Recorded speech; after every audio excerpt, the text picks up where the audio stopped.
The morning Anna Archer buried her husband, she told every soul in Caldwell, Kansas that she did not need a single one of them, and she meant every word of it. It was the autumn of 1878, and the wind that swept across the flat plains of southern Kansas carried with it the particular chill that locals recognized as a warning. Winter was not asking permission to arrive. The cottonwood trees along the creek had already surrendered most of their gold, and the prairie grass had gone the color of old straw. The sky stretched above the town of Caldwell in a pale, washed-out blue that felt more like an absence of color than a presence of it, and Anna stood at the grave of Thomas Archer with her hands folded in front of her black dress, and her chin lifted at an angle that dared anyone to offer her pity. Thomas had been a good man.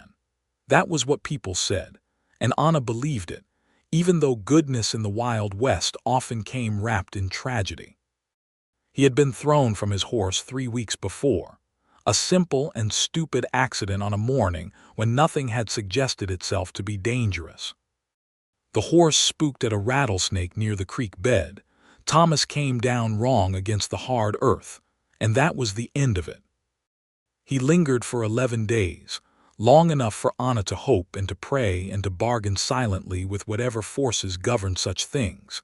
And then he was gone, and she was 32 years old with a small ranch outside of town, 40 head of cattle, a daughter named Clara who had just turned 9, and a debt at the general store that she had been pretending was smaller than it actually was.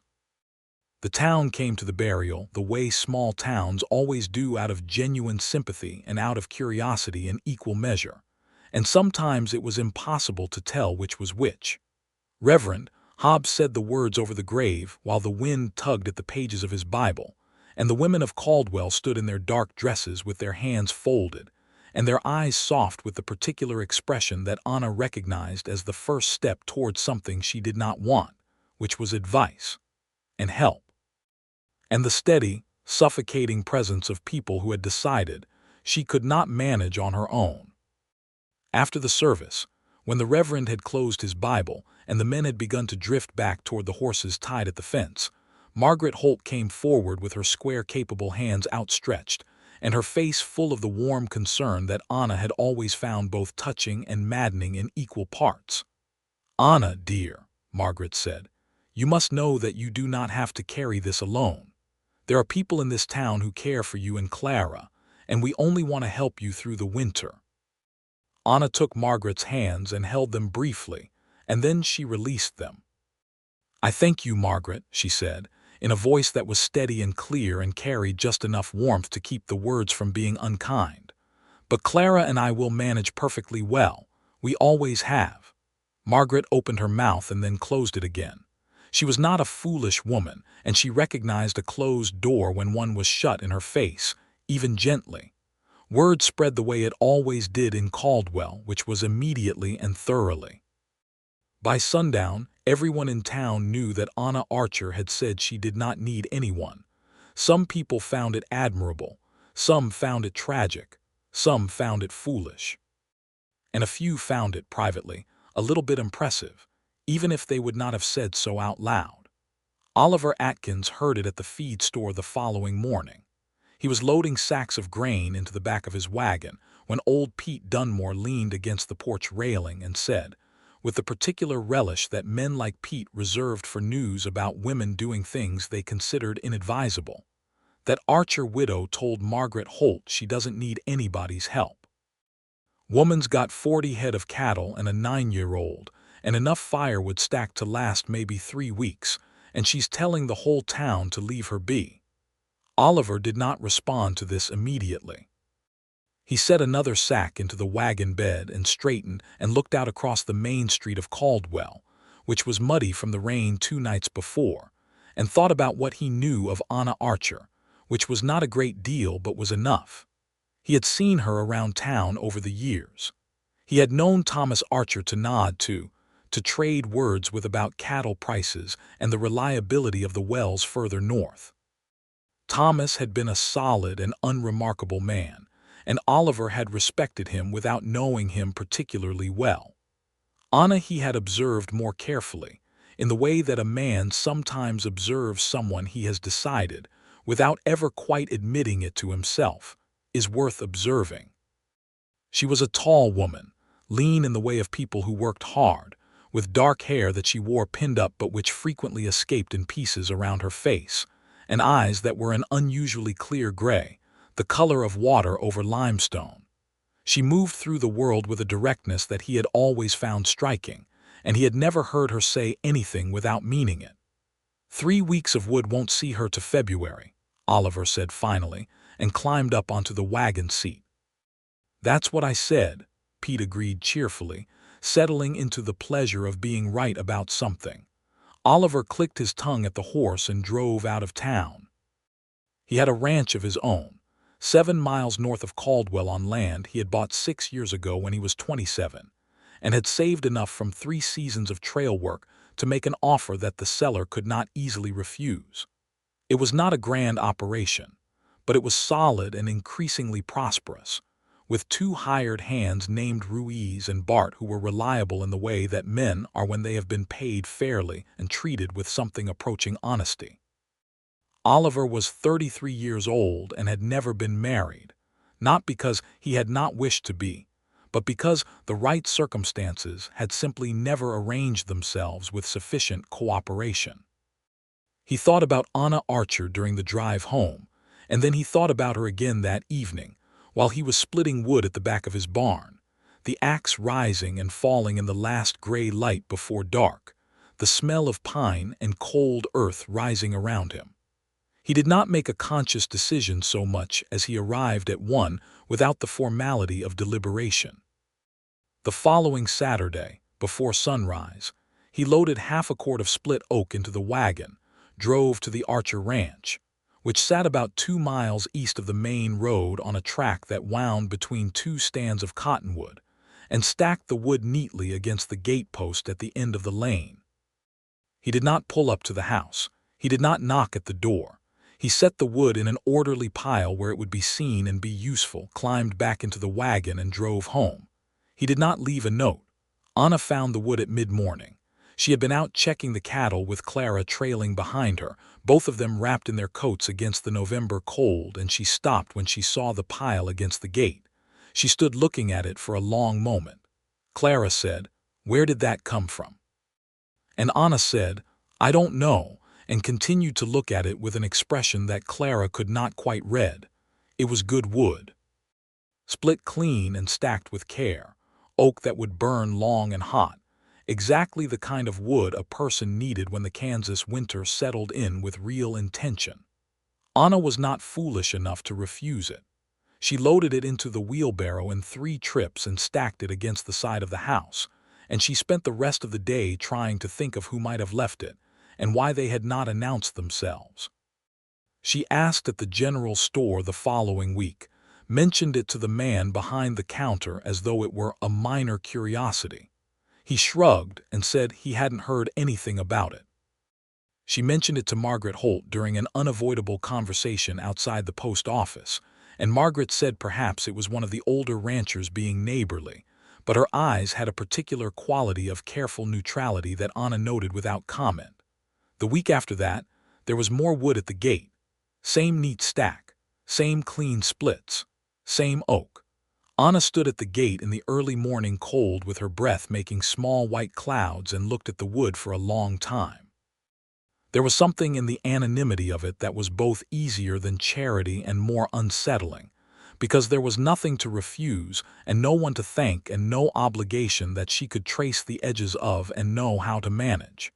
It was simply wood, good and practical, left for her without request or expectation, as far as she could tell.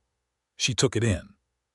She burned it on the cold nights when the prairie wind found every crack in the walls of the ranch house, and the single fireplace in the main room became the most important thing in the world. She told herself she would find out who was leaving it and settle the matter properly, by which she meant paying for it or refusing it, or at the very least naming what it was so that it had a shape she could deal with. In Caldwell, at the saloon on a Friday evening, Oliver sat at the bar with a glass of whiskey he was drinking slowly, and listened to Ruiz talk about a fence on the north pasture that needed attention before the heavy frosts came. He was a man of medium height but solidly built, with hands that showed the work of ranch life, and a face that had been weathered by years of outdoor work into something that was not conventionally handsome, but was interesting, with dark eyes that gave people the impression he was thinking more than he was saying, which was generally accurate. He ran into Anna Archer outside the post office on a Tuesday afternoon in late November. It was the first time they had been properly face-to-face since Thomas's burial, and the encounter was brief. But Oliver was a man who paid attention to brief encounters with the same care that most people reserved for long ones. Anna came out of the post office with a letter in her hand and nearly collided with him on the step, and she stepped back and looked up at him. He had a few inches on her, though she was not a short woman with those gray eyes that were always direct. "Mr. Atkins," she said, "I apologize, I wasn't watching where I was going." "No harm done, Mrs. Archer," he said, and touched the brim of his hat. "How are you getting on?" There it was, right away, the question everyone asked. Anna felt the familiar stiffening along her spine. "Very well, thank you," she said. "Clara and I are managing fine." "Glad to hear it," he said, and he said it without the slight emphasis or the careful sympathy that made the phrase insufferable when other people used it. He said it simply, as though he believed it, and then he moved aside to let her pass, and that was the end of the exchange. Anna walked to her wagon and climbed up and sat for a moment before clicking the horse into motion. She thought about his face and the way he had looked at her, not with pity, which she had expected and prepared herself to deflect, and not with the particular quality that some of the unmarried men in town had begun to affect, which was a kind of speculative assessment that made her want to be sharp with them. He had looked at her the way a person looks at someone they consider a capable adult, and she found this unexpectedly refreshing. She did not connect him to the Firewood. Not yet. December arrived with the bluntness that the Kansas plains applied to most things, which was to say completely and without apology. The temperature dropped in a sustained and serious way, and the wind that came down from the north carried ice in it, and Anna spent the evenings feeding the fireplace with the oak wood that appeared at her gate every Saturday like something reliable in a world that had recently demonstrated it was not reliable at all. She got the cattle through 3 bad nights in early December by moving them into the pasture closest to the windbreak she and Thomas had planted years ago, and she managed this by herself, except for a hired man named Gill who worked half days and was competent enough when he was paying attention, which was most of the time. Clara was a serious child who looked like her father and had her mother's stubbornness. She asked once about the firewood at the gate, whether they knew who left it, and Anna said they did not, and Clara thought about this for a moment and then said, "Maybe it's someone who doesn't want to be thanked," and Anna looked at her daughter with a sharp attention and said, "What makes you say that?" And Clara shrugged and said, "Because if they wanted to be thanked they would have said who it was." Anna did not answer this because Clara was 9 years old and apparently already smarter than necessary. Oliver, meanwhile, was busy with his own ranch through December, dealing with all the particular demands that winter made the feeding of cattle when the grass was buried under frost, the maintenance of water sources that threatened to freeze, the constant small emergencies of machinery and weather and animals that made up the fabric of a rancher's winter. He was not thinking about Anna Archer every day, perhaps every other day, perhaps slightly more often than that, but he was a private man and did not examine his own interior landscape with any great regularity. He left the wood every Saturday without fail. He went early enough that there was no reasonable chance of being seen, and he told himself that he was not doing this in order to avoid being seen, but simply because he did not wish to make a production of something that was essentially a practical act of neighborliness. Whether he fully believed this is a question that he did not put to himself directly. Ruiz noticed that a portion of the cut oak kept disappearing from the woodpile behind the barn. He mentioned it once, and Oliver said he was using it for the smokehouse, and Ruiz looked at him with the particular expression of a man who is not going to argue, but is also not convinced, and the matter was dropped. January of 1879 came in like a hammer, and for 2 weeks the temperature did not rise above freezing even at midday. The sky was the color of pewter, and the snow that fell was dry and hard and blew into drifts against every fence and building in the county. Anna kept the fire going around the clock and worked the ranch with a focus that was partly practical and partly the way she had always dealt with grief, which was by working until there was no room left in her head for anything except the task at hand. It was during the second week of January that Gil came to her and said the pasture fence on the east side had come down in the wind, and 3 sections of it needed repairing before the cattle drifted onto the neighbor's land. He told her this with an apologetic quality that she did not care for, as though he expected her to find the information overwhelming. She thanked him, looked at the fence herself, and concluded that she could repair 2 sections if Gil handled the third. They spent 2 days in bitter cold hammering new posts and running wire, and by the end of it her hands were so cold inside her gloves that she could not feel her fingers properly. But the fence was fixed, and the cattle were in the right place, and she went to bed that night with a satisfaction that no one else needed to know about. It was on the morning after the fence repair that she drove into town for supplies, and, coming back along the main road with the wagon loaded, she passed the turning that led north toward the Atkins ranch. She had not thought of Oliver Atkins in particular for several days, and there was no especial reason for him to enter her mind at that moment, and yet he did. She had been carrying, without quite naming it, a growing hypothesis about the firewood, and now she drove past his turning and thought about it in a more deliberate way. Oliver Atkins had a large operation of primarily oak and elm on the timbered sections of his property. She knew this because Thomas had mentioned it once, years ago, in the context of discussing good firewood sources for the coming winter. Oliver split his own wood and kept more of it than a single man needed. Oliver had not once come to her door with offers of assistance, or with the uncomfortable sympathy that several of his neighbors had deemed appropriate. Oliver had looked at her outside the post office as though he thought she was handling her life just fine. She pulled the horse to a stop on the empty road and sat for a moment in the cold gray air, thinking. Then she turned the wagon north. The Atkins ranch was set back from the road behind a low rise, and the house itself was a solid structure of timber and plank that had the quality of something built by a person who intended to stay. There were 2 barns, and smoke rose from the chimney, and the woodpile behind the left barn was visible even from the gate. It was a considerable pile. And even accounting for what a winter operation of that size would use, there was a section near the back that was stacked differently from the rest. She could see it from where she sat. The wood split to a particular consistent size and height that she had become, over the past 2 months, intimately familiar with. She sat at the gate for a long moment. Then she opened it and drove through. Oliver was in the barn when he heard the wagon, and he came out squinting into the white glare of the January light and stopped when he saw who it was. His expression did not change in any dramatic way, but something moved behind his eyes that an observant person, and Anna was an observant person, would have noticed. "Mrs. Archer," he said. "Mr. Atkins," she said. She climbed down from the wagon without waiting for assistance, which she noted he did not offer, which she appreciated.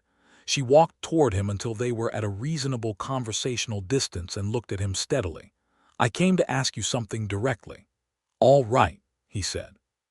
"Have you been leaving firewood at my gate every Saturday since November?" There was a pause. It was not a long pause, but it was honest, and he did not fill it with a deflection or an excuse. "Yes," he said. Anna looked at him. He looked back. The wind moved between them, carrying a dry bite of cold. "Why?" she said. He took a moment with this in the way of a man who had thought about it but had not prepared a speech. "Because you needed it," he said, "and because you would have refused it if I'd knocked on your door and offered." Anna was quiet for a moment. She recognized the truth of this and did not argue with it. "I told the whole town I didn't need anyone's help," she said. "I know you did," he said. "I don't think that was entirely true, but I think you needed to say it, and I wasn't going to argue with you about it." She felt something shift very slightly in the careful architecture of her defenses. It was not a collapse. It was more like a single brick being set quietly aside, so small a movement that she could almost convince herself it hadn't happened. "That is a peculiar way to behave," she said. "Probably," he agreed. She looked past him toward the woodpile. "You've been cutting that wood and driving it over yourself, 7 miles there and back before dawn in January." "It's not a hardship," he said. "I have the wood. You need the wood. It didn't seem complicated." "Everything is complicated," Anna said, and she said it with a dryness that surprised a brief expression of something that might have been amusement out of him. "Fair enough," he said. She turned back to look at him. There was a quality to this man, she thought, that was unlike most of the people she knew. He was not performing anything, not generosity, not humility, not sympathy. He was just standing there in the cold being entirely himself, which was, it turned out, quite a lot to contend with. "I owe you for the wood," she said. "You don't," he said. "I do," she said. "I'm not the sort of person who takes without giving something in return." "I know you're not," he said. "That's why I didn't knock on your door." She stared at him. He met her gaze with a steadiness that was not challenging and not deferential and was somehow maddeningly exactly right. "You are very strange, Mr. Atkins," she said finally. "So I've been told," he said. She climbed back into the wagon without having resolved anything, which was not something that Anna Archer was accustomed to. She picked up the reins and then paused. "I make a good pie," she said, not looking at him. "If you come by the ranch on a Sunday, I'll feed you dinner. That is not charity. That is a reasonable exchange for 2 months of firewood." She drove away before he could answer. He came the following Sunday. Clara opened the door when he knocked and looked at him with Thomas's eyes and a considering expression. "You're Mr. Atkins," she said. "Mama said you might come." "That's right," he said. "Is she in?" "She's in the kitchen," Clara said. "She made venison pie." She paused. "She also made biscuits, which she usually only makes for company, so she must have wanted to make a good impression." Oliver looked at the child with surprised appreciation. "I'll try not to let her down," he said. The ranch house was small but maintained with the precision of a woman who could not afford to let things go. The floors were swept. The furniture was the modest, solid kind that people brought west and never replaced. And there were curtains at the windows that had been made from flour sacks dyed a faded blue, and they gave the room a domestic warmth that struck Oliver somewhere in the chest in a way that he elected not to examine too closely just then. Anna came from the kitchen in her everyday dress with her hair pinned up more carefully than usual, and she said, "You came," as though she had perhaps not been certain he would, and he said, "I said I would," and she said, "No, you didn't. You didn't say anything. I drove away before you could answer." And there was a moment between them that had a quality of humor in it, quiet and dry and mutual, like a door opened a small, careful way. They ate the venison pie, which was exceptional, and the biscuits, which confirmed Clara's assessment about the impression-making. Clara sat at the table and asked Oliver questions with the directness of a child who has not yet learned to observe social conventions about what is and is not appropriate to ask. She asked him what his horse's name was, Pepper, whether he had ever been to Wichita twice, whether he liked living alone, he paused at this one, and whether he thought her mother was the best cook in Caldwell. "That's not something I can fairly judge," he said, "since I haven't had dinner at every ranch in the county, but I can say this dinner is the best I've had in a considerable time." Clara appeared satisfied with this answer. Anna poured coffee and said nothing, but Oliver caught the faint edge of a smile at the corner of her mouth.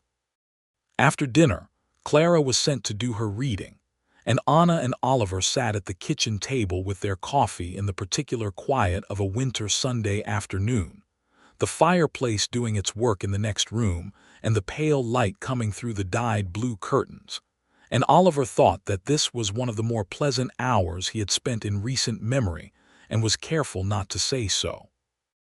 They talked about practical things at first: the cattle market in Wichita, the state of the roads in deep winter, the reliability of the well that served the east pasture.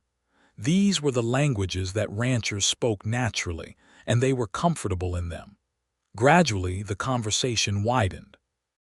Oliver asked about how she had come to be in Caldwell. She had come from Missouri with Thomas 8 years ago, following the land opportunities that the railroad's expansion had made available, and she asked about him, and he told her about the trail work years and the decision to stop moving and start building something that could last. They spoke about the town and its particular mixture of cattle, trade prosperity, and raw frontier difficulty, about the settlers who came and left, and the ones who stayed and put down roots. Anna found herself talking more than she had intended. There was something about this man's quality of attention, the way he listened, not as though he were waiting for a gap to speak, but as though what she was saying was genuinely of interest to him, that unlocked things she had kept shut for months. She talked about Thomas, briefly, and about the particular kind of exhaustion that was not physical but something deeper, the exhaustion of carrying everything alone without admission.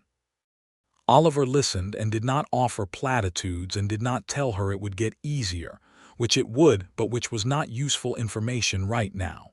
He said, "The first winter is the hardest. Not because the next ones aren't hard, but because the first one you're also still in shock." She looked at him sharply. "You sound like you know something about it," she said. He said, "My father died when I was 22 and my mother and sister were on a farm in Ohio. I was out west already. I know what it is to watch someone else carry the weight of loss while you stand too far away to do much good." She was quiet after this, looking at her coffee. "You came back for them," she said. He nodded. "For 2 years until my sister married. Then I came west again." She looked at him for a moment. "That was good of you," she said simply. "It was just what needed doing," he said, and she recognized these words as exactly the words he would use. He left before dark, thanking her for the meal, and she stood in the doorway watching him drive away and told herself she was only seeing him out properly, not watching to see how long it took before the wagon disappeared around the bend in the road. Clara appeared at her elbow. "He's nice," she said. "He's a neighbor," Anna said. "He's a very nice neighbor," Clara said, and went back inside. The Wood continued to appear at the gate every Saturday. Anna had not asked him to stop, and he had not offered to. It was a comfortable arrangement in its strange way, because it was entirely wordless and therefore impossible to overthink, which was, she suspected, exactly why it was working. He came to Sunday dinner twice more in January, and each time the conversation went a little further into the territory that was less practical and more personal, the way that water finds its way gradually into lower ground. He told her about the years on the cattle trail, the long monotony and occasional terror of driving thousands of head of longhorns north from Texas, the particular culture of the drovers, the hierarchy, the humor, the loneliness of sleeping under the open sky for months at a time, and trying to remember what a fixed place felt like. She told him about Missouri, about growing up on her father's farm and learning to work before she learned most other things, about the way the West had surprised her when she arrived, both harder and more beautiful than she had expected. They were careful with each other, and the care was not the awkward carefulness of strangers, but the more deliberate care of two people who had each been through enough to know the value of not rushing things that mattered. In February, the worst storm of the season arrived. 3 days of wind-driven snow that reduced visibility to almost nothing and kept everyone inside their houses managing their own survival. Anna spent those 3 days keeping the fire, keeping the cattle from drifting too far in the whiteout, keeping Clara occupied with reading and lessons, and keeping herself from thinking too much about the fact that Oliver Atkins was 7 miles north, and she had no way of knowing whether he was all right. On the 4th day, when the wind dropped and the world was buried in 2 feet of white silence, she did not drive north to check on him, because she told herself firmly that this would be peculiar and presumptuous, and that he was a capable man who had managed winters before without her involvement. She focused instead on digging out the cattle watering trough and making sure the gate on the south pasture, which had a tendency to blow open in high winds, was properly secured. On the 5th day, he appeared at her gate. He was on horseback rather than in the wagon, which was faster in the deep snow. He rode up to the gate and stopped, and she happened to be outside at the time, coming back from the barn, and they looked at each other across the white yard in the clear, cold light of a February morning after a bad storm. "Just checking," he said. "We're fine," she said. And then, because honesty had been gradually becoming their practice, "I wondered about you too." He nodded slowly. Something passed between them in that moment, not a declaration and not a question, but something that was perhaps the quiet acknowledgement that they had become people whose welfare mattered to each other, and that this was not nothing. "There are 2 fence sections down on your east side," he said. "I can see them from the road. I'll come back Tuesday with the tools." "I can fix my own fences," she said, but it was a matter of principle rather than genuine objection, and they both knew it. "I know you can," he said. "I'll come Tuesday." She stood in the cold watching him ride back down the lane and thought that she should say something else, thank him, or argue with him, or establish clearly that this was not dependency. But he was already out of the gate and she let him go. He came on Tuesday with Ruiz, and the 3 of them repaired the fence sections in a morning. Anna worked alongside them, and Ruiz watched her work with an expression of professional respect and said, "You handle a fencing hammer like you've done it before." And she said, "I have, plenty of times." And Ruiz said, "Some women in the county wouldn't even come outside in the cold." And Anna said, "Those women probably have other arrangements," which made Ruiz laugh and Oliver look at her sideways with that brief almost smile that she had come to identify as his version of genuine amusement. At noon she brought out coffee and cornbread, and they sat on the tailgate of Oliver's wagon in the cold sun and ate, and there was an ease to it that surprised her, not because ease was unfamiliar, but because it had been absent from her life for long enough that its return felt notable. Ruiz had a quality of tact that revealed itself as a talent for suddenly finding something to do at the far end of a pasture, whenever his presence was not strictly necessary, and he exercised this talent after the 2nd cup of coffee, leaving Anna and Oliver on the tailgate with the particular combination of space and privacy that required acknowledgement. "You don't have to keep coming," Anna said. Not unkindly, testing something. Oliver looked out across the snowy pasture for a moment. "I know I don't have to," he said. "Why do you then?" she said. He was quiet for a moment that was the length of honesty rather than hesitation. "Because I like being here," he said. "Because I like talking to you. Because Clara asked me last Sunday whether horses can catch colds, and I spent 20 minutes telling her about it, and it was the most entertaining conversation I'd had in a month." He paused. "And because I have been coming here every Saturday for 3 months, and you haven't told me to stop. And I don't think you're the sort of woman who allows things she genuinely doesn't want." Anna looked at her coffee cup. He was right about the last part. She was not the sort of woman who allowed things she genuinely didn't want. She had been carrying that certainty about herself like a piece of armor for months, and it was still true. And what was also becoming true was that there were things she wanted that she had not until recently admitted to wanting. "I am not ready," she said carefully, "for anything that looks like what the town would call courtship." "I understand that," he said. "Thomas has been gone 4 months. I know. I am still very much finding my footing." "I know that too," he said. "I'm not asking you for anything, Anna." It was the first time he had used her given name, and she noticed it like a hand placed briefly on her arm, present, warm, gone quickly. "I'm asking for nothing except the same thing as before, to be allowed to come sometimes, and to leave wood at the gate, and to sit on your tailgate and drink bad coffee in the cold. That is all." She looked at him then fully, the way she had been looking at him for months, in small pieces but never all at once. His face in the pale February light was honest and patient, and something else that she did not have a ready word for: committed, perhaps. The face of a man who meant what he said and said only what he meant. "The coffee is not bad," she said finally. "It's a little bad," he said. And for the first time since October, Anna Archer laughed. It was brief and surprised and entirely genuine, and Oliver Atkins heard it and felt something in his chest loosen in a way that he thought might be irreversible. March came with the slow, reluctant warmth that the plains gave up only after negotiation, the snow retreating in patches, the mud arriving to take its place, the cottonwood trees along the creek beginning the first tentative conversation about leaves.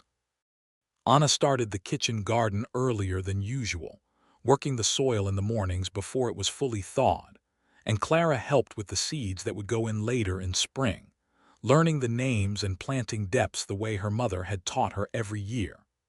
Oliver came on Sundays and sometimes on Tuesday evenings as well, and the nature of the visits had shifted slowly from the careful formality of early acquaintance to something more comfortable and more honest. He helped with things when they genuinely needed help and did not manufacture reasons to be useful, which Anna appreciated more than any amount of performed helpfulness would have merited. He brought Clara a book about horses that he had ordered from a catalog, and Clara received it with the solemnity of a child who understands a significant gift, and she asked him to read the first chapter aloud, which he did, sitting in the chair by the fireplace while Anna sewed in the lamplight, and the domestic ordinary peacefulness of it settled around them all like something that had always been there, and was only now being named. In April, one of Anna's cows delivered a calf that was presenting backward, and she sent Gil into town for the veterinarian. But it was getting dark and Gil came back to say the veterinarian was out at the Whitmore ranch and couldn't come until morning. Anna dealt with it herself, long experienced with calving, but it was a difficult night, and when it was over and the calf was standing shakily on its new legs and she came back inside and sat down at the kitchen table, she was exhausted to the bone. Oliver came the next morning. It was a Saturday, and he arrived with the wood, and she was still at the table with cold coffee and the look of someone who had been awake all night. He set the coffee aside and made fresh, and she did not tell him not to, which said everything about the state she was in.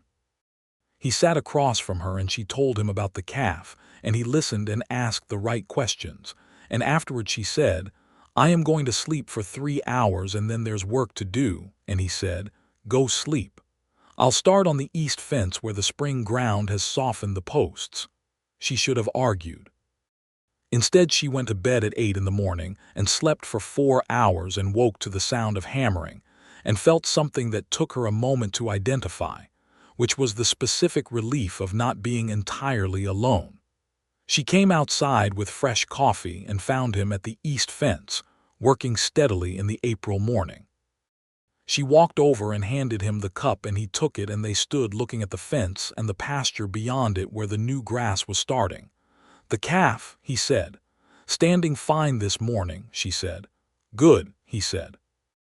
They drank coffee at the fence line, and the sun was warm on their faces for the first time since October, and the prairie smelled of mud and new grass and possibility, which is the particular combination of smells that the plains offers in April as something like an apology for everything it did in February. "I want to ask you something," Anna said. He waited. "Do you think about the future here? About what this place is for you long term?" He considered the question. "I do," he said. "I think about whether the ranch can grow to the point where it's genuinely sustainable, and I think about whether Caldwell is a town that's going to hold.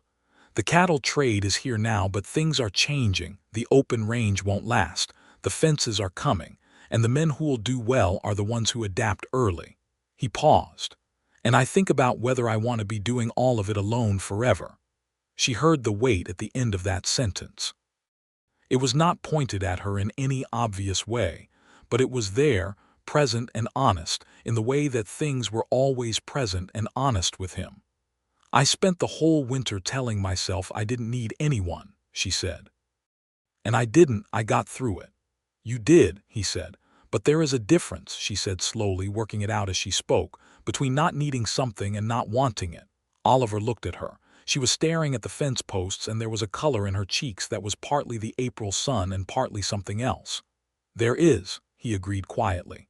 She turned to look at him then, and her gray eyes were clear and a little frightened and very much her own. "I am not saying anything yet," she said. "I am only saying that I understand the difference now." "That's enough," he said, and meant it.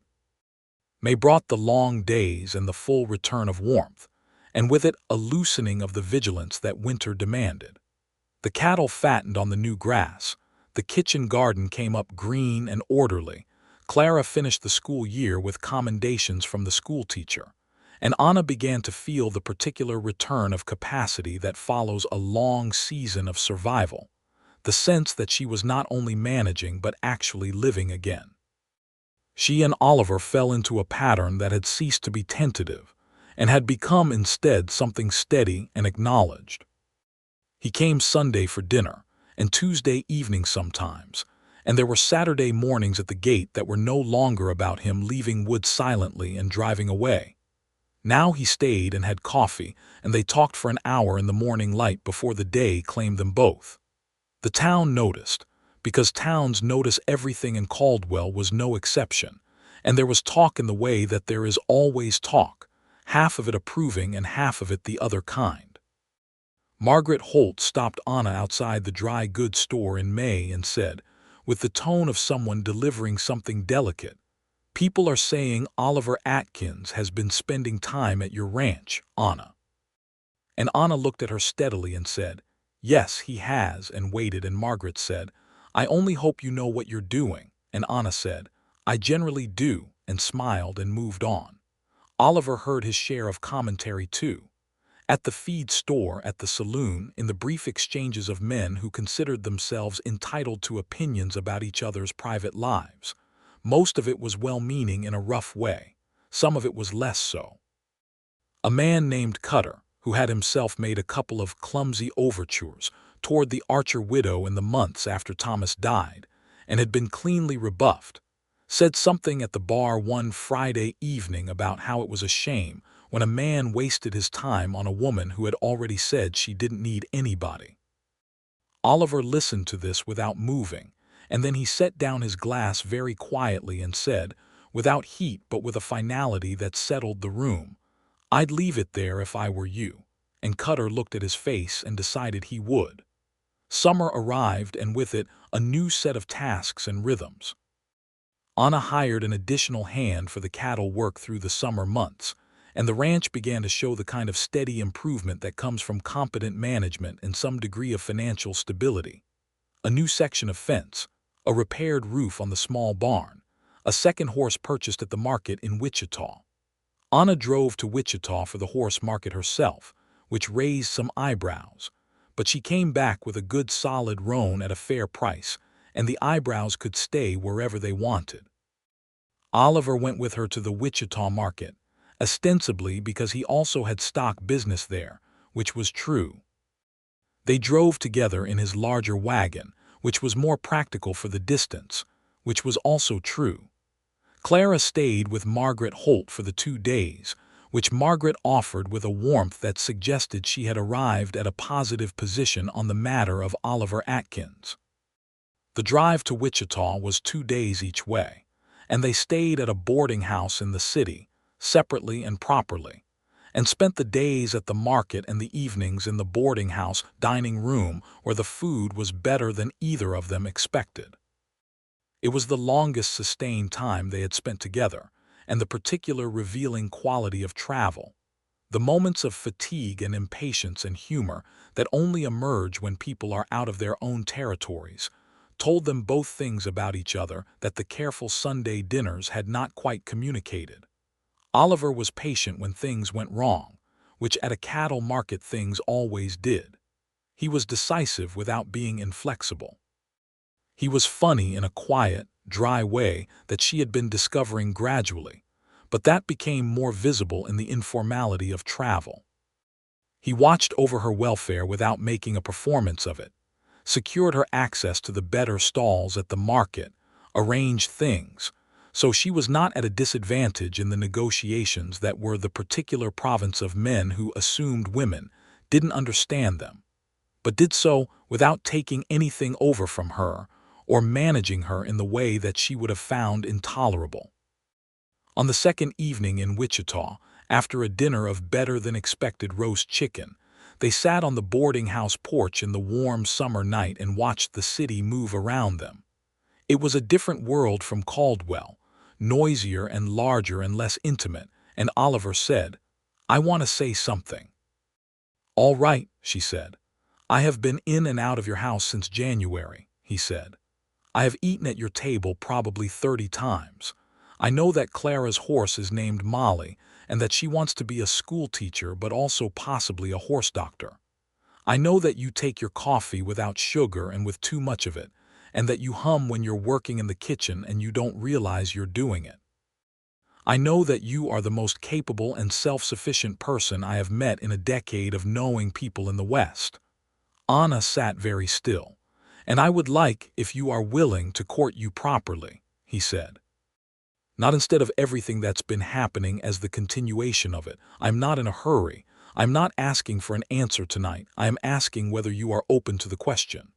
The Wichita evening moved around them unhurried. "Thomas has been gone almost 9 months," she said. "I know," he said. "I loved him," she said.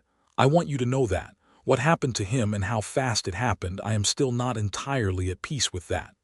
"I don't expect you to be," he said.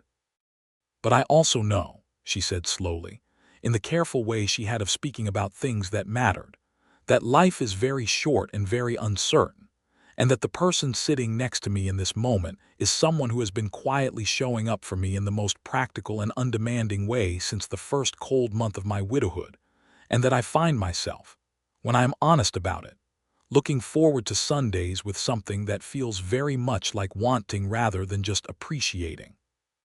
Oliver looked at her in the yellow light from the boarding house windows. "So yes," she said, "I am open to the question." He looked at her for a long moment, and something moved through his face that was more than relief. It was the expression of a man who has been carrying something for a long time and has finally been given permission to set it down gently. "Thank you," he said simply. She laughed, soft and quiet. "You are the most unusual man," she said. "You've said that before," he said. "It keeps being true," she said. They drove home to Caldwell the following day with the new roan tied to the back of the wagon, and the plains in summer were golden and enormous around them.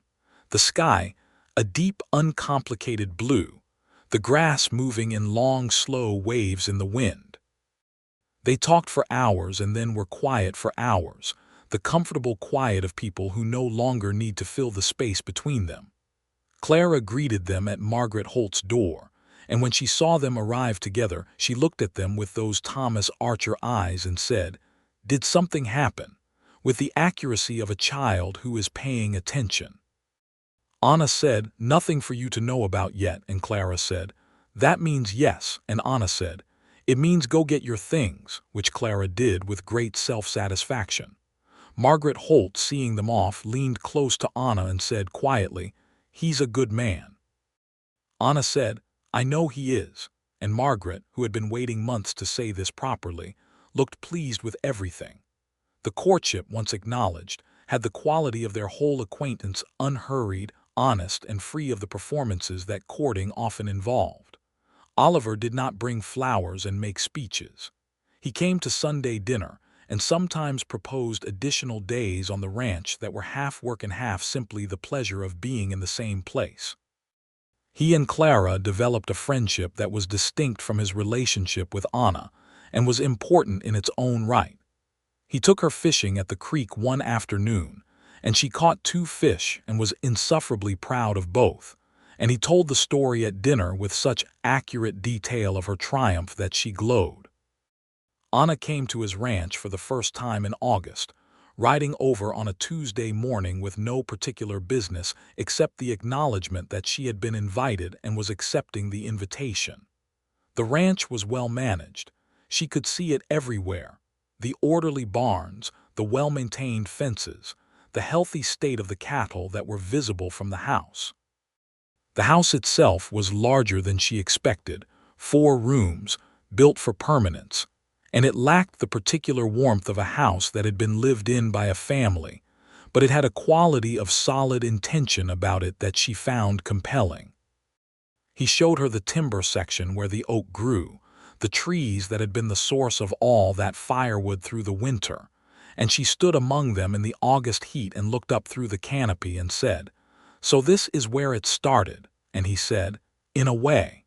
And she looked at him and said, "When you started leaving the wood, did you know what it would become?"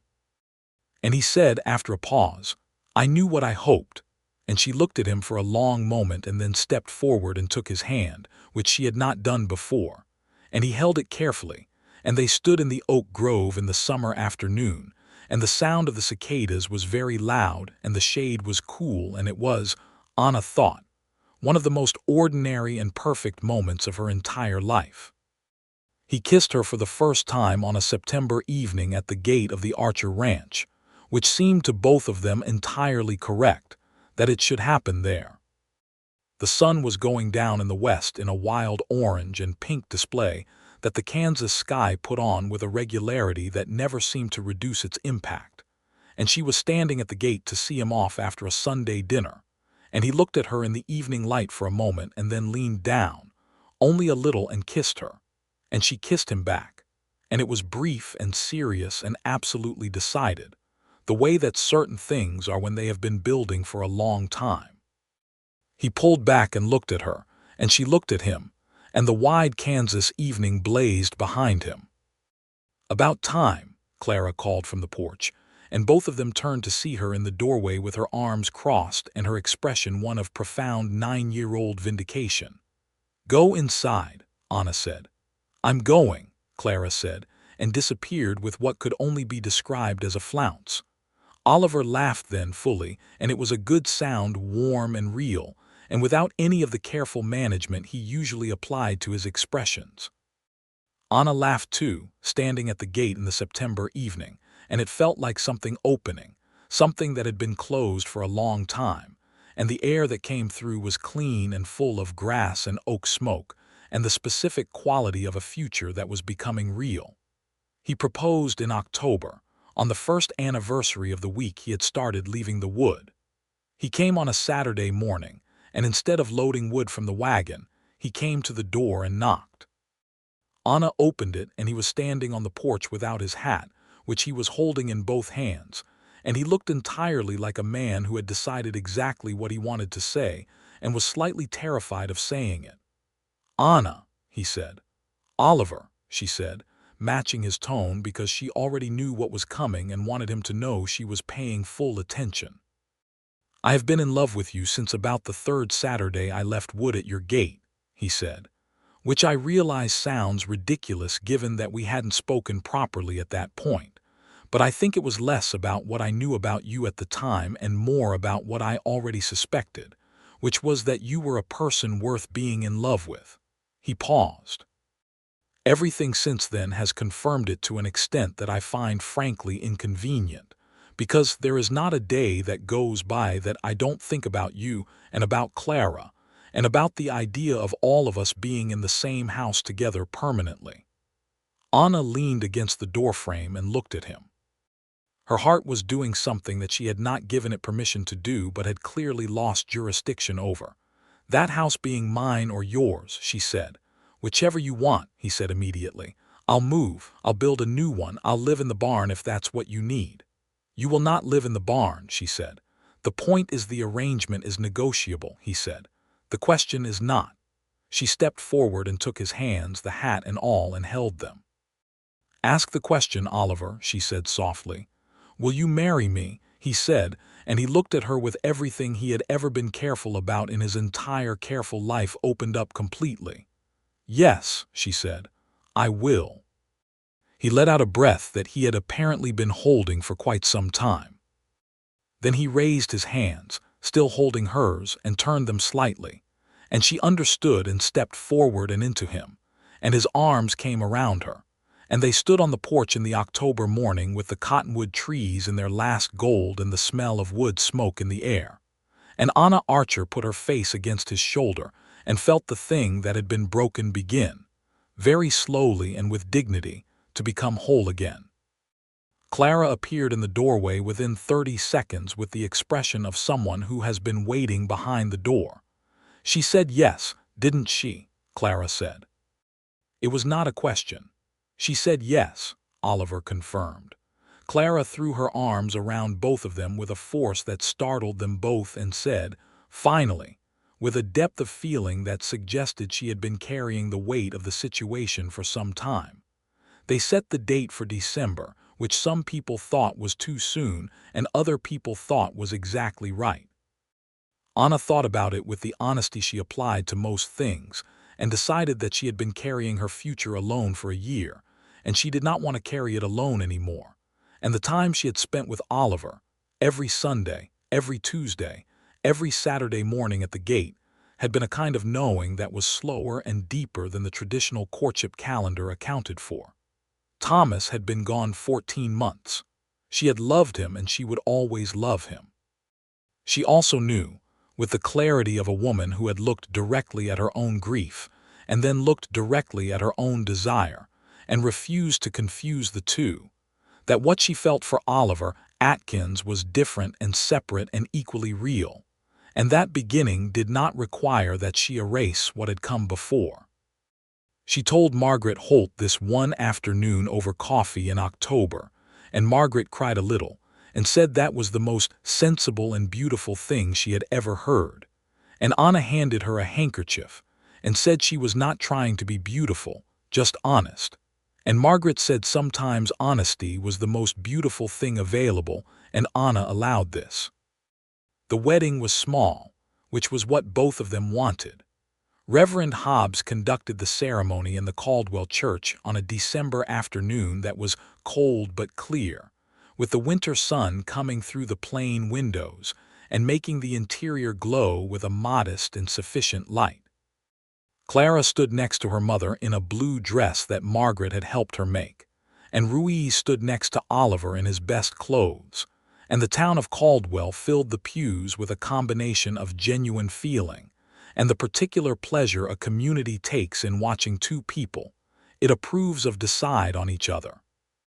Anna wore a dark green dress that was not her best, but was the one she felt most herself in, and she wore her hair in the way she usually wore it, but with a ribbon Thomas had given her once worked into the arrangement, because she thought that was right, to carry something of him forward rather than pretend he hadn't been. Oliver, when he saw her come down the aisle with Clara at her side, looked at her with an expression that she would remember for the rest of her life, which was one of complete and uncomplicated love, unguarded and unperformed, the face of a man who was exactly where he wanted to be. The Reverend said the words, and they said theirs, and when Oliver kissed her in front of the whole small congregation, Clara cheered, and several people in the pews laughed, and Reverend Hobbs allowed himself a smile of professional satisfaction. After the ceremony there was a gathering at Margaret Holt's house, which was large enough for the purpose, and people ate and talked, and in the corner of the room, when Oliver found a moment alone with Anna in the relative quiet beside the window, he took her hand and held it and said quietly, "How do you feel?" And she considered the question with the seriousness it deserved and said, "Like I am standing somewhere real." And he squeezed her hand and said, "Good, because that's where we are." They decided on Oliver's ranch as the primary home, for the practical reason that it was larger and better established, and Anna's property would be managed as a second operation with Gil and a new hand, the cattle from both ranches eventually consolidated under one management. It was a practical decision with significant emotional dimensions. Anna walked through her ranch house the morning before the move and stood in the kitchen and the bedroom and the small sitting room, and she said goodbye to the years those rooms held, the years with Thomas and the year alone, and she did it properly, not in a rush, because she was a woman who believed in finishing things before she began the next thing. Clara adapted to the new house with the resilience of children and the particular enthusiasm of a child who now had a larger barn and a man who would talk to her about horses for as long as she could keep the conversation going. She moved her books and her horse drawings and her collection of interesting rocks with great ceremony, and arranged them in her new room with more organization than she had ever applied to her old one, which Anna attributed to the general morale improvement. December on the plains was, as always, deep cold and long nights and wood smoke and the particular silence of snow. But it was a different winter. The wood was cut and split from Oliver's own oak stand, and when Anna watched him bring it in from the back of the barn in the morning, she thought about all those silent Saturday mornings when it had appeared at her gate like something delivered by a world that had not entirely given up on her. And she thought about how she had stood at her gate looking at it with her breath making small white clouds, and not knowing who had left it or why. She told him one evening in front of their fireplace, Clara asleep down the hall, that she had thought about the wood a great deal during those weeks before she knew who was leaving it. "What did you think?" he said. "I thought it was the most aggravating thing anyone had ever done for me," she said, "because I couldn't refuse it. There was nothing to push against." "That was rather the idea," he said. "I know it was," she said. "You saw me coming from a mile away." "I saw you," he said simply, "not from a mile away, from exactly where you were." She looked at him in the firelight. He was in the chair to the left of hers, his long legs stretched toward the fire, a book open in his lap that he had not been reading for the last half hour. He was looking at her with that quality she had come to know entirely, the quality of a man who was genuinely interested in the person in front of him, who did not need her to be different from what she was, who had shown up in the middle of her hardest winter and left good wood at the gate every week and had never once said a word about it until she came to him and asked. "I was so determined not to need anyone," she said. "I know," he said. "And I didn't," she said.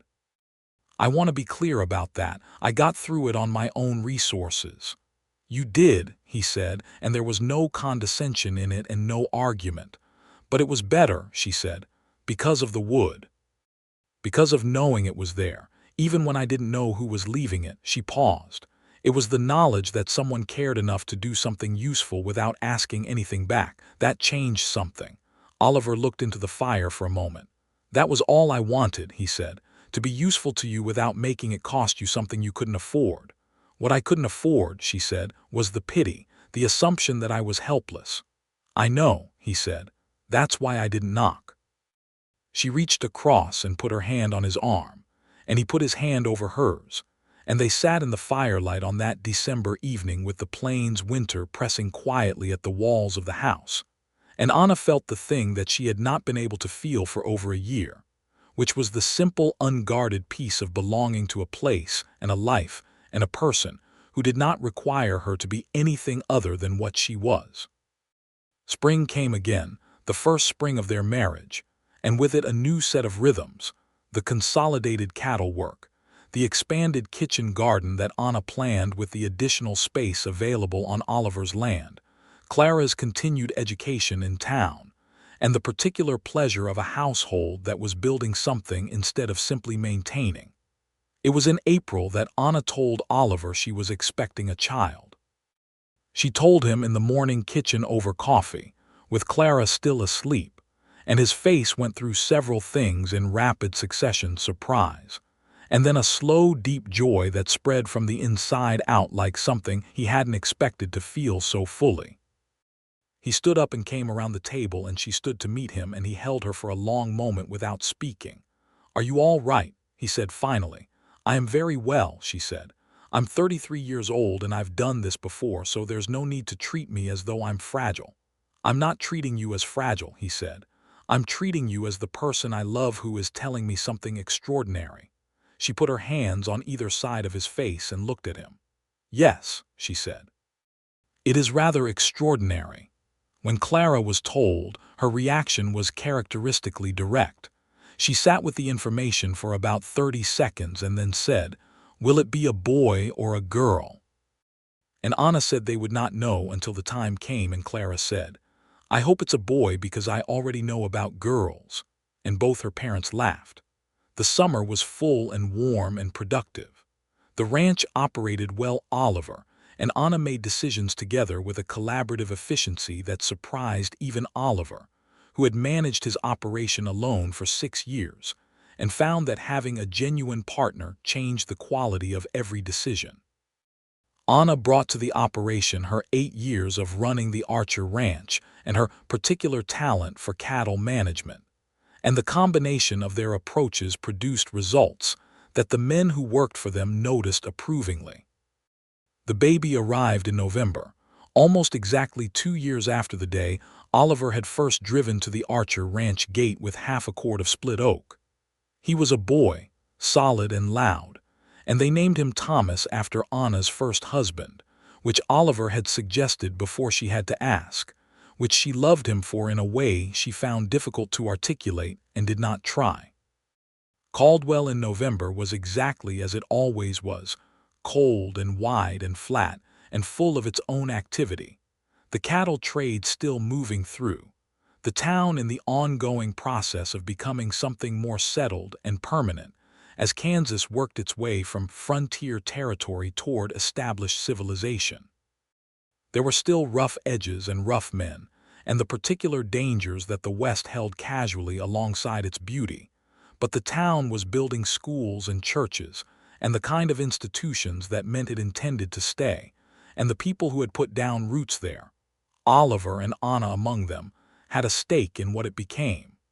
Clara took her role as elder sister with extreme seriousness.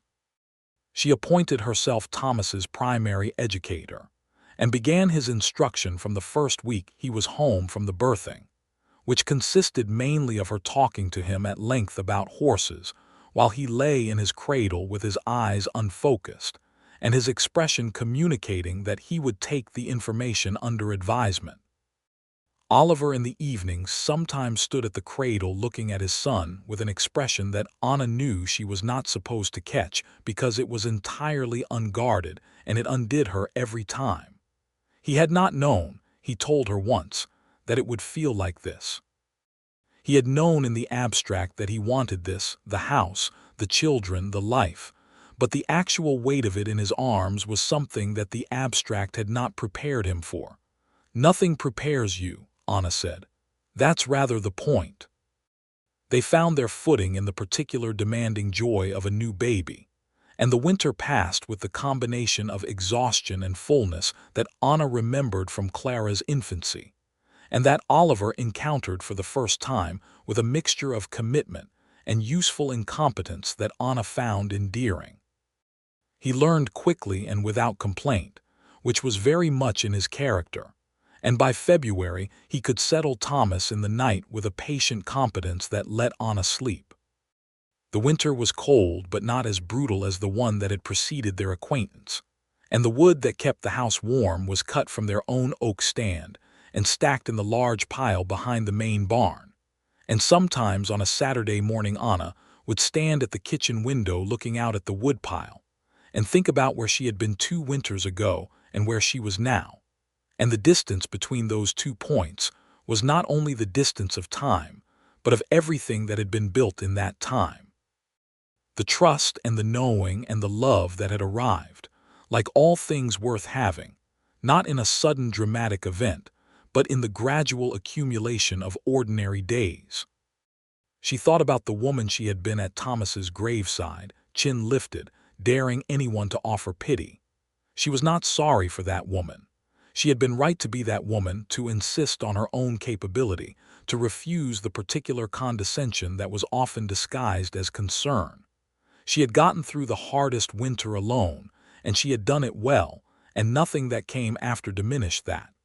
What came after was not a rescue. It was a partnership, built from the ground up by 2 people who respected each other enough to move slowly and honestly, and who had found in that careful approach something that was likely to last.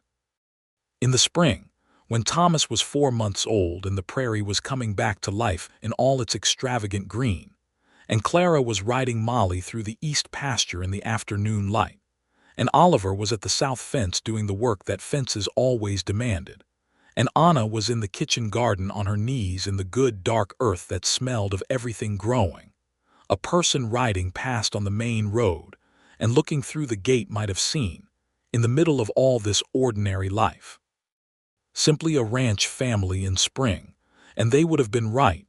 That was exactly what they were, and it was, by any honest accounting, exactly enough.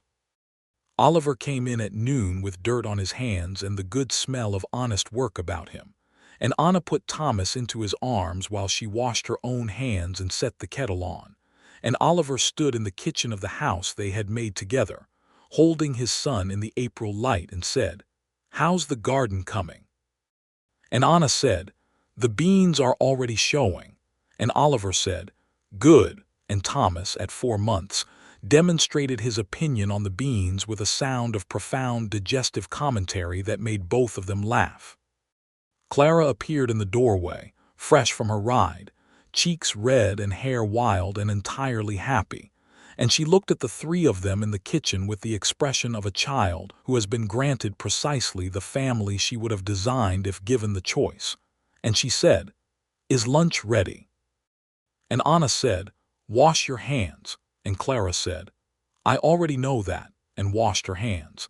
And they all sat down together at the kitchen table in the April noon, and outside the window the Kansas plain stretched away in every direction, enormous and beautiful and indifferent to everything except the sun and the wind and the grass, and inside the window was everything that mattered. The years that followed were the years of building, the ranch expanding steadily, 2 more children arriving to fill the house with the specific and irreplaceable chaos of a family in motion. A second boy named Robert came when Thomas was 2, a serious child with Oliver's dark eyes who watched everything with an attention that suggested he was taking detailed notes. And 3 years after Robert, a girl they named Eleanor, who had Anna's gray eyes and Clara's stubbornness and her own particular quality that was entirely her own, which was a fearlessness that showed itself early and expressed itself often. Clara grew into a young woman of formidable competence, exactly as advertised. She became a schoolteacher in Caldwell at 19, which was young but not unprecedented for a woman of her capability, and she taught the children of the town with the direct, serious attention she brought to everything, and was considered excellent at it within a year.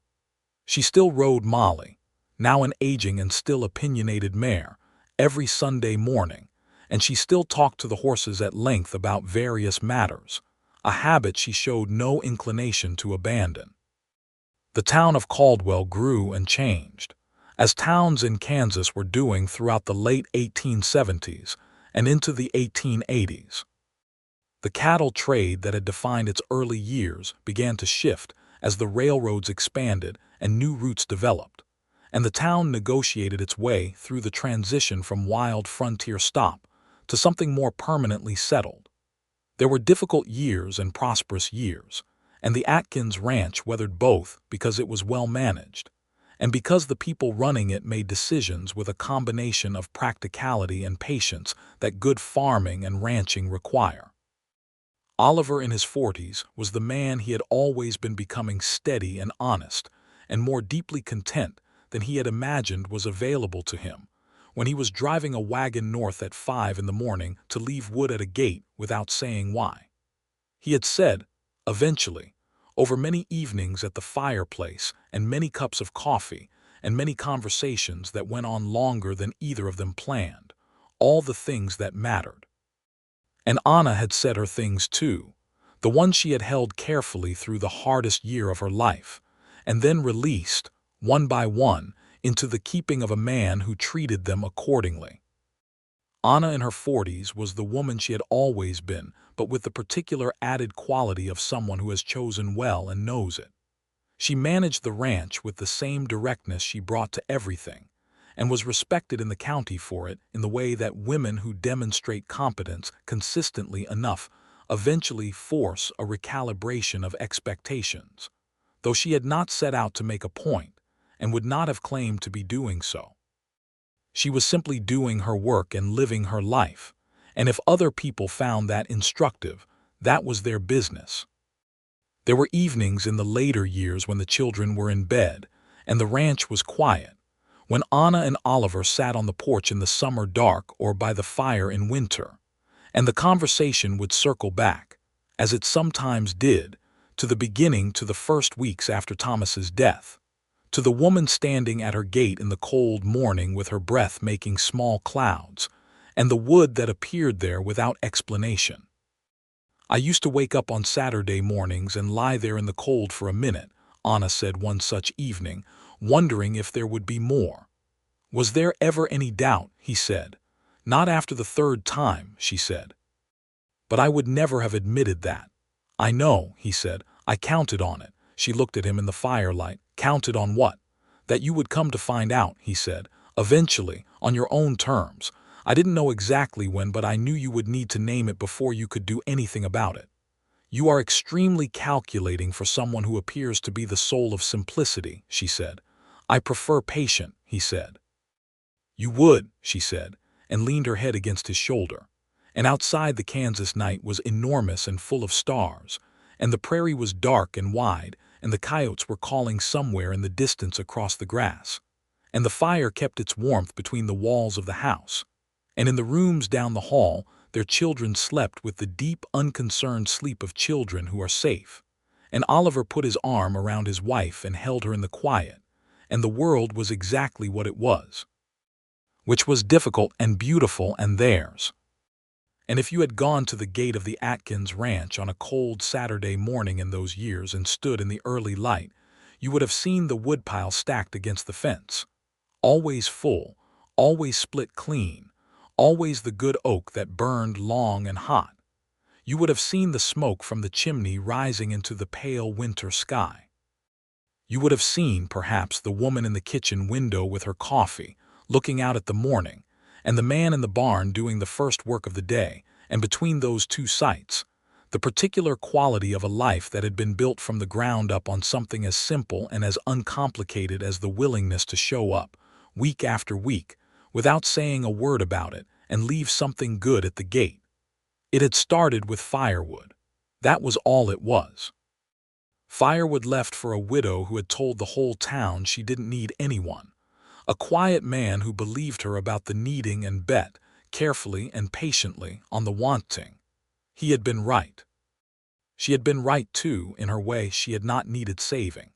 She had needed only the particular knowledge that the world contained someone who understood the difference, who would not presume and would not abandon, who would show up in the cold before sunrise with something useful and leave it without ceremony and drive away, and do it again the next week, and the week after that, until the day she came to him and demanded an explanation.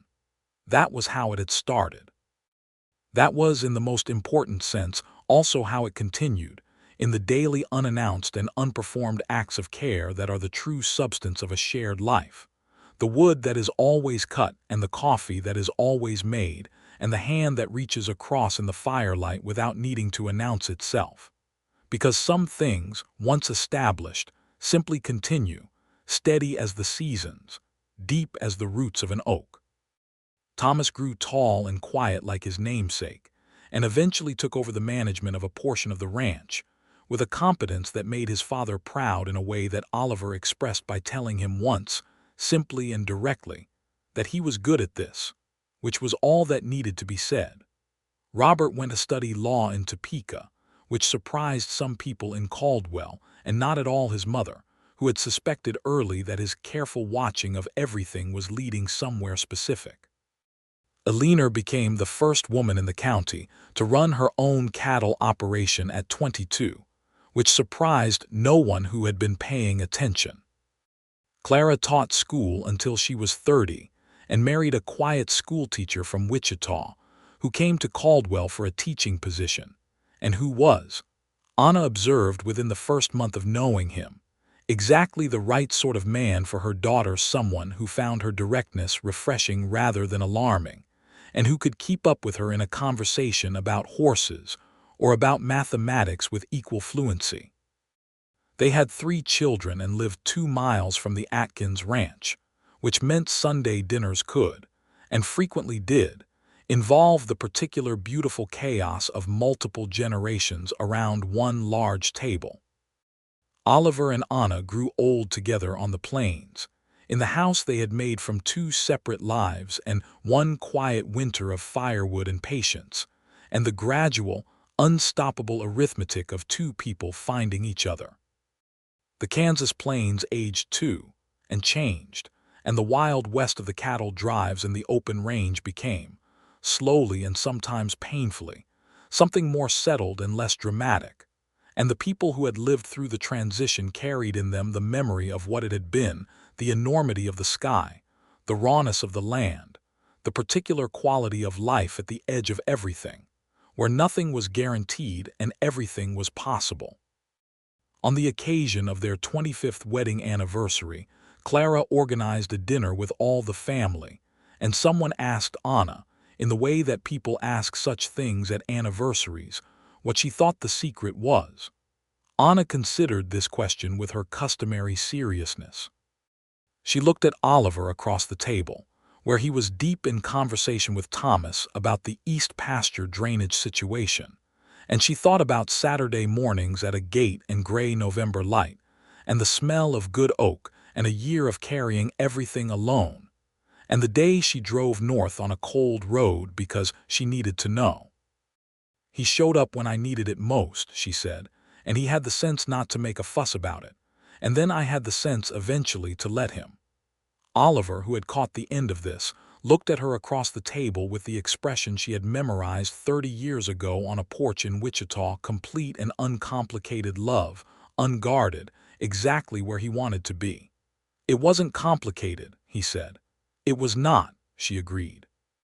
Outside the windows of the house, the Kansas evening was doing what it always did, which was putting on a display so large and orange and pink that it bordered on excess, the sky going wild with color over the flat land, the grass dark and waving in the gentle summer wind, the oak trees at the edge of the property standing in their long shadows, the woodpile behind the barn full and neat and ready for whatever winter came next. Some things, once started, simply did not stop.